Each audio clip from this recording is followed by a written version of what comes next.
It is Monday, April 21st, and we got some exciting updates with the giant pumpkin patch, the giant pumpkins, just different things I'm going to do differently this year in my patch, and then give you an update where the plants are. So please stick around. If you're not subscribed, please do so. It helps me out a lot. I really appreciate it. Thank you so much. So I'm going to explain what I'm doing this year. Hopefully you can see this is my new patch for this year, and I am going to be growing one pumpkin in this section, and I'll walk over here so you can see. This is the boundary, that little driveway marker there. That is the boundary going straight out. So there'll be one pumpkin to the right of there, one pumpkin to the left, and then as you see this darker area here, that is the boundary for the third pumpkin. So I'm going to have one that starts in this dark area and grows to the south. The one in this section is going to grow to the north, and the other one over here is going to grow to the south as well. So they're going to be every other. And for the first time ever this year, I am going to, if you notice this dark area, that is half of that pumpkin's area. So that is 500 square feet out of the 1,000 square feet. And what I'm doing this year is I'm actually going to amend just that dark area I amended already. That's the only one I've amended so far. But I'm amending the first 500 square feet that the pumpkin will be in right away. And then later in the season, before the pumpkin plant gets to that next 500 square feet, I'm going to amend that later. And my whole goal there, my whole plan is that the amendments will be in the ground, or the fertilizer will be in the ground longer. It won't leach out before the plant gets there to take it up. So I'm not wasting as much amendments or fertilizer.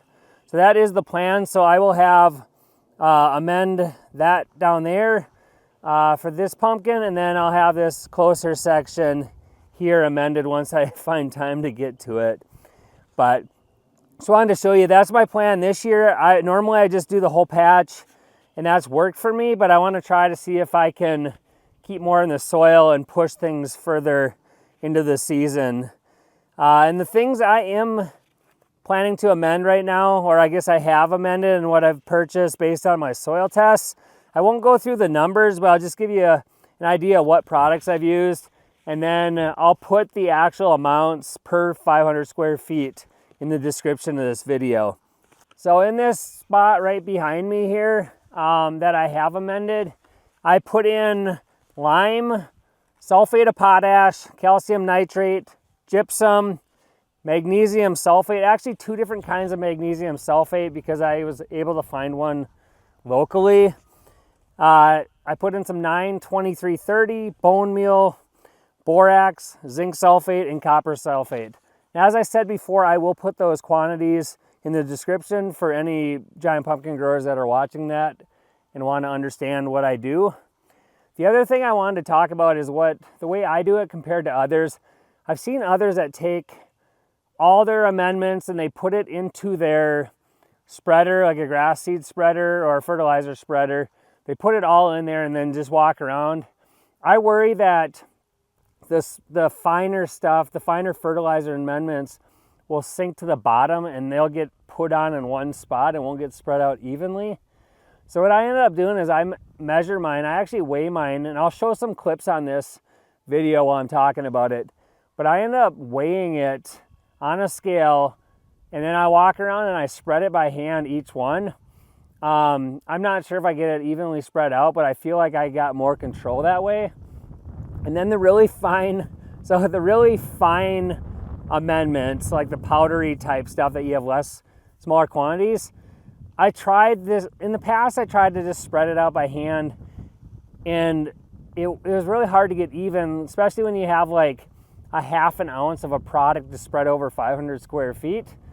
So this year I tried to mix it in with water, and some of them kind of seemed like they worked. I spread it out with a watering can over the 500 square feet. But I had, and maybe I'll show it on the camera, the product. It's over, I don't want to go grab it right now, but it's magnesium sulfate and hydrous. And I tried to mix that with water, not knowing. And apparently if you mix that with water, I just kind of poured it all in. And what it does is it apparently is like starving for hydration or water. So it has like it tries to get that water and hydrate itself, that it makes it actually took the water that was cold out of my faucet and made it like really warm, like hot. And it like clumped up to like a hard rock. So I kind of wasted some fertilizer there that I probably didn't get enough on my patch.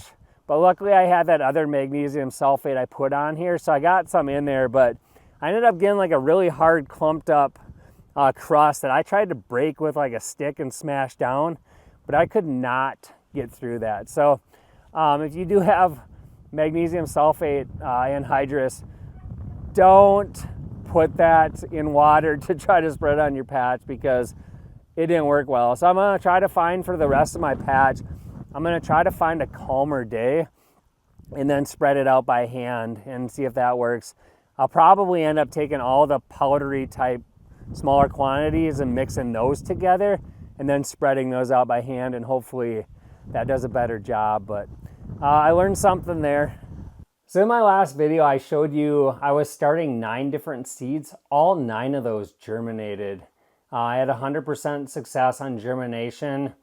Even the 2501 Bernstrom that had it was broken on the edge of the seed. If you look back at my previous video, the top edge of that seed was completely broke open. And that's the one I didn't soak because I was worried about it rotting. That one actually germinated, and that was actually my first one to germinate, which last year, both of my 2501 Bernstrom seeds were the first to germinate as well. So for some reason, that one seems to germinate faster for me, but all of them came up. The one that was the slowest, and I don't think it's the seed's fault at all, was a 2190 Bledsoe. But I think the reason that one is I ended up digging up. So I took this is not it, but I took the soil and I brushed it down to find the seed, and it had germinated, but it appears I had like pushed that one into the soil deeper. So I think it had germinated when the other ones did, but just hadn't pushed up yet. So what I'm going to go over now is my process on taking them once they're been up for a few days. I think these have been up for five or 6 days, and you can see that, you probably see that here, but the roots are starting to pop out. So I got to be super careful when I take them out of these pots. I end up ripping the pots just to get the roots out because they kind of attach to these peat pots. That's the only downside I have with these peat pots. They hold moisture well, but the roots try to attach to them. So I have to be very careful when I take them out of this. But I have these pots that I've used over the years. This one looks like I just used last year for the first time. But other ones I have used over and over, and you'll see tape on them. But what I do is I put duct tape. I just take duct tape, whatever duct tape I can find. I tape the pot back together, and I tape the bottom on. And then that way, like I can, when I go to put them in the patch, I end up cutting the bottom off and then cutting the sides so I can get them out easier. But I'm not going to actually do transplant one. I'm just going to explain the process I go. Then I've had this soil from my patch warming up in here. So I'll mix that with a little bit of seed starting soil into these pots. And then I'll make sure that it's going to be the right height where I want it in the pot. And then I throw one of these Super Starter slow release fertilizer packs in the bottom, like right at the bottom where the plant's going to be. And then I take a little bit of mycorrhizal inoculant, sprinkle that in. So I take a handful and sprinkle it in. And then this azos, I end up sprinkling that in as well. So then I'll flip this over, get the roots out without damaging them. I'll have it in my hand, and then I'll gently set it into the pot. And then while I hold it, I'll put more soil in there and kind of pack it around. And I'll show you all my plants, kind of where I have them. I have them all over the place right now because I don't have enough grow lights or counter space with my under cabinet lights for these. So I have them in different spots, and I'll show you that as I'm talking here. But I'll get it packed in nicely. And then I do make sure that this is really important, but this tag that I have for, this is the 1931 Turner. This tag needs to go into the pot when you transplant it so you know what the genetics are, so you can keep track of those for future generations. But that is how I transplant. I'll probably put a short together and throw it out at some point. Might come out before this video, but that is how I put them into different pots. And then once they're in these pots, they will go from these pots to the outside patch when I have it ready. Figure they can stay in these pots for 2 to 3 weeks without causing any issues with them being root bound. But once after that time, I'd like to have them outside because they're going to grow bigger, better roots being outside. It seems like if you keep it in if I were to keep it in this pot for much longer, it won't get much bigger because they seem to grow to the size of their pot. So like getting them into these pots sooner, they should get bigger faster, and then getting them into the patch as soon as possible will get them even bigger faster. So here's my 2 giant watermelon plants that I've had growing. They seem to still be doing well. I don't think they're too big for the pots yet. And then this is one of my 1931 Turners.